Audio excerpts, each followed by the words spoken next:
A ver, las aseveraciones del, del señor Jonathan Torregrosa son tendenciosas y temerarias. El señor Jonathan Torregrosa lo único que pretende es enlodar mi nombre para intentar callarme. Eso no lo va a lograr.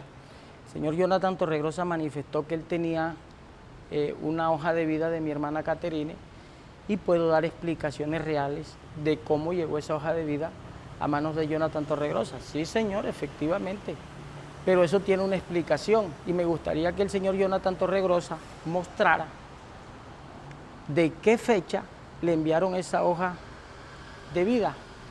Eso fue antes de iniciar este proceso, porque el señor Jonathan Torregrosa era amigo de la casa de mi madre, era amigo de mi hermana Caterine, amigo de Jonathan, y entre otras cosas, la señora Tatiana Viana es íntima amiga de mis hermanas porque ellas trabajaron mucho tiempo en la Contraloría. La señora Esther, que es la mamá de Jonathan, no se perdía una reunión familiar que había en mi casa, ni una fiesta que había en mi casa. Inclusive, el señor Jonathan se quedaba durmiendo cuando se emborrachaba en mi casa porque era amigo de mis hermanos. Me da tristeza que acude el señor Jonathan a esta situación de desprestigio y como dice la canción popular vallenata, un hombre que está más sucio que un rancho solo se viene a limpiar las uñas con mi honradez.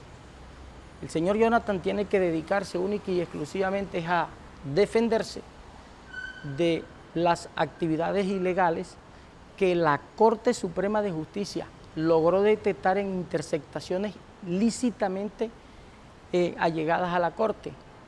Una, el señor Jonathan Torregrosa compró o le pagó, mejor, al investigador Jonathan de la Hoz 10.400.000 pesos para interceptar a la víctima. Eso lo confesó el señor Jonathan Torregrosa ante una diligencia de la Corte. El señor Jonathan de la Hoz, cuando le preguntaron sobre el hecho, dijo, el señor Jonathan me buscó desesperado que buscara la forma de interceptar a la víctima, de cualquier forma que él me pagaba lo que sea. Hay otras interceptaciones que comprometen sumamente al señor Jonathan Torregrosa. Una, el señor Jonathan Torregrosa tiene por actividad principal el crimen. Es un delincuente y de poca monta. En una interceptación de la Corte, logró detectar la Corte que el señor tenía una defraudación de fluido en el apartamento que vivía y llegaron los funcionarios de aire y le tocó dar 500.000 pesos para que no... Eso está en las interceptaciones de la Corte, eso no lo invento yo. El señor Jonathan Torregrosa hablaba en la Corte de compra de votos, de compra de donaciones que hacía la DIAN para coger esas donaciones y venderlas, que hay una interceptación donde habla él con la esposa del señor Modesto Aguilera sobre ese tema.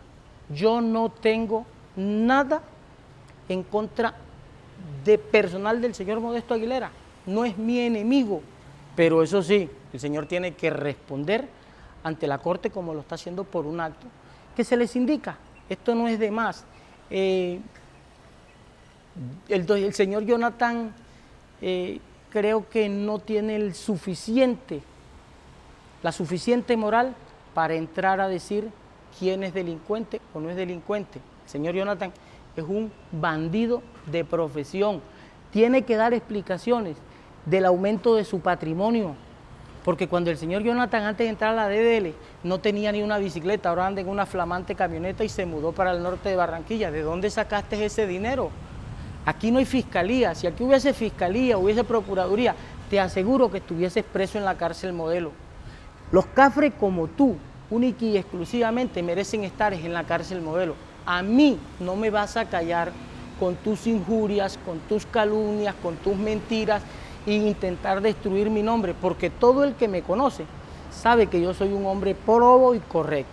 La Corte Suprema de Justicia es el máximo órgano de justicia que hay en este país. La Corte Suprema de Justicia no va a llamar a juicio a nadie si no hay pruebas suficientes y pruebas que sustenten dicha acción. Yo no voy a poner en entredicho a la Corte Suprema de Justicia. Si el señor Jonathan lo hace y si el señor doctor Herrera lo hace, ellos tendrán sus razones, pero pruebas suficientemente hay. Salieron a decirle a los medios que no hay prueba.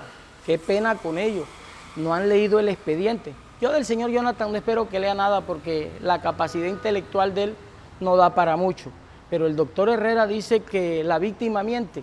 A la víctima la interrogó la corte 4 veces y en las 4 veces la víctima dio la misma versión y la corte entró que el sustento que decía la víctima era tan fuerte que decidió darle credibilidad y certeza a lo que la víctima decía. Que en el hotel Balclaire dieron manifestaciones de que el señor Modesto nunca estuvo ahí. Hay unas interceptaciones de la Corte Suprema de Justicia donde el señor Jonathan Torregrosa habla con el investigador privado que no pudo colaborarle el jefe, el que estaba atendiendo en la mañana, pero que ya tenían cuadrado para hablar con el de la tarde. ¿Hablar qué? ¿Desaparecer pruebas? Hay una interceptación de la Corte donde dice el señor Jonathan Torregrosa que ya tiene cita con la gerente del hotel para hablar con él. ¿Para hablar de qué? Si estamos en un proceso penal. Hay una interceptación legalmente obtenida de la Corte donde dice el señor Jonathan Torregrosa que el que cuida los carros va a decir que el señor Modesto nunca entró ahí, manipulando pruebas. Yo le solicité a la Corte Suprema de Justicia que le compulsara copia a todos esos señores por concierto para delinquir. Dice el señor, el doctor Herrera, que la víctima miente porque fue ante un médico la mamá a pedir una cita falsa.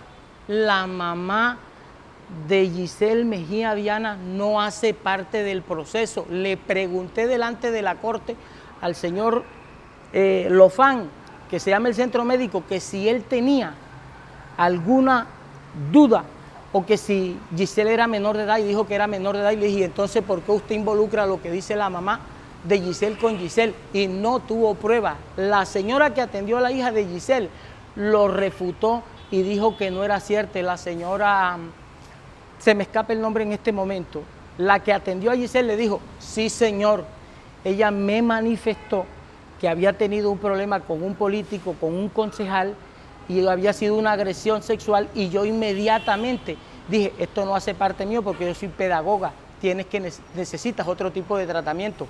Y el honorable magistrado de la Corte Suprema de Justicia le dio validez a lo que dijo la señora Dalma Bolívar, es el nombre de la señora. Entonces, son inconsistencias y mentiras que los que buscan es limpiar el nombre con la gente. No, no. Aquí se tiene que limpiar el nombre con la justicia. Y hasta hoy está llamado a juicio. Y estoy casi seguro de que va a venir una condena ejemplar en contra de esta situación.